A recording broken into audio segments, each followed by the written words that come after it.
Hello everyone, welcome back. I hope you all are doing good. So today we are going to talk about classification of bacteria on the basis of arrangement of flagella. So we all know that flagella plays a very important role in providing the bacteria its motility. Okay, so let's see now how we can classify bacteria on the basis of the type of arrangement of flagella around their cell. So this topic I'll be teaching you under these three headings.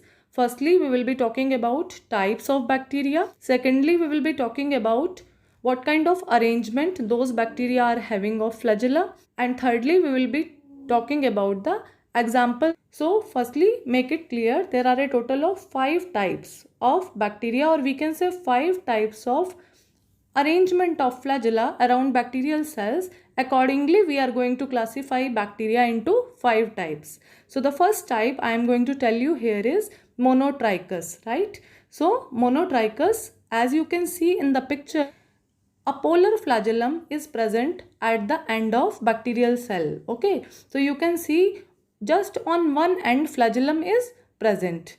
Okay, so this type of arrangement is known as monotrichous, and the bacteria possessing this arrangement of flagella, they are also called as monotrichous bacteria, right? So you can say this is a kind of nomenclature for the arrangement of flagella, or sometimes we also call it as the type of bacteria having this arrangement. Okay, so now see the example. One very good example is Vibrio cholerae, which is also very commonly known to all of us and the cause of cholera.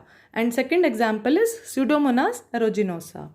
Let's see the second type now, Amphitrichus. So Amphitrichus, as you can see from the picture now, flagella are present on both ends. This type of arrangement is called as Amphitrichus. And let's see the examples now.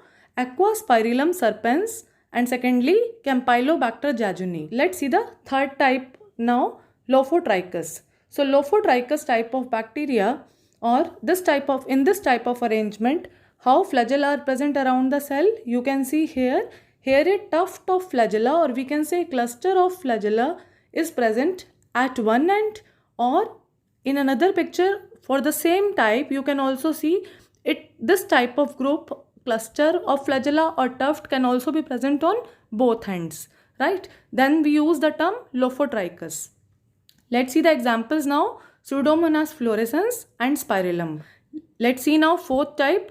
Fourth type of bacteria are known as Peritrichus, or we can say arrangement of flagella is known as Peritrichus. So in this case, what is present, as it is clear from the picture, flagella are present all around the vegetative cell, right? They are not only restricted to some ends, or they are not restricted to only polar region. They are present all around the cell, right? And examples are E. coli and Salmonella typhi murium, right? Salmonella typhi, the cause of typhoid. Let's see the last type now, Atrichus. Atrichus, of course, in this case, what is there? No flagella is present, right?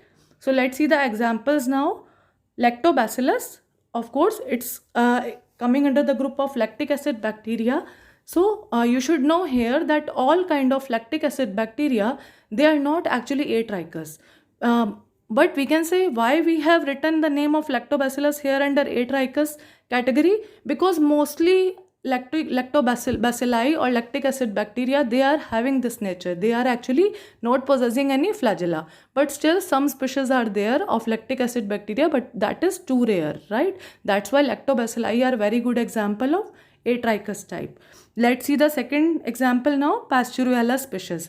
It is non-motile category actually, right? In this case, no any rare or exceptional cases are there which are bearing flagella, right? Or which are having flagella. I hope this information will be helpful to all of you. Thank you so much. Stay connected.